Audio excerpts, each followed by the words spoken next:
রূপগঞ্জকে মাদকমুক্ত করতে নবনির্বাচিত সংসদ সদস্য মুস্তাফিজুর রহমান ভূঁইয়া দীপুর নির্দেশে মাদকবিরোধী অভিযান চালানো হচ্ছে।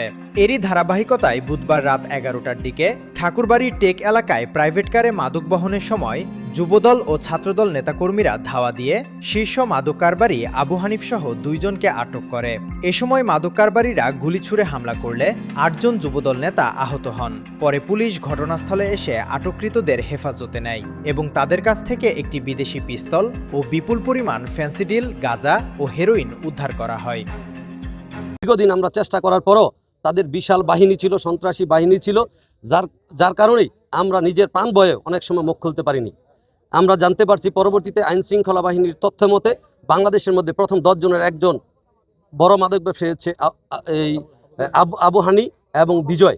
ছোট ভাই খায়রুল আমাকে ফোন দিয়েছে, ভাই এই যারা মাদক ব্যবসায়ী বিজয় আবু হানিদের সাথে এই থানা পুলিশের 2 জন কর্মকর্তা এই এসআই হুমায়ুন সাহেব এবং আহসান হাবিব সাহেব, ওনারা 2 জনই তাদের সাথে মাসোয়ারা নিতে আসছি।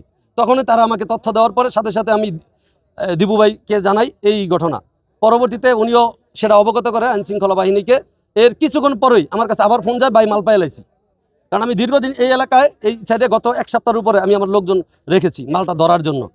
এই মাদক ব্যবসায়ী ওই দিকে পালিয়ে যাচ্ছিল পিছন দিকে, আমি নাহিদ সহ আমরা তাদের সাথে সাথে ধরে নিয়ে এই জায়গায় আবার নিয়ে এসেছি।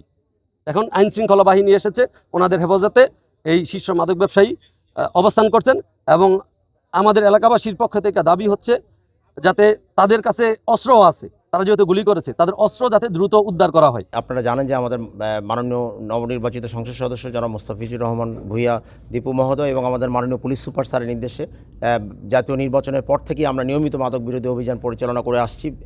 এক এক দিন এক এক এলাকায় গত কয়েকদিন ধরেও আমাদের অভিযান পরিচালিত হয়ে আসছে। এরই ধারাবাহিকতায় আজকে স্থানীয় যুবদল এবং ছাত্রদল নেতাকর্মীরা মাসুম বিল্লাহ ওনার নাম, ওনার নেতৃত্বে ওনারা খবর পায় যে বড় একটি মাদকের চালান আমাদের রূপগঞ্জ এলাকার ভিতর দিয়ে পার হচ্ছে। তো ওনারা এই মাদকের চালানটা খবর পেয়ে আটক করে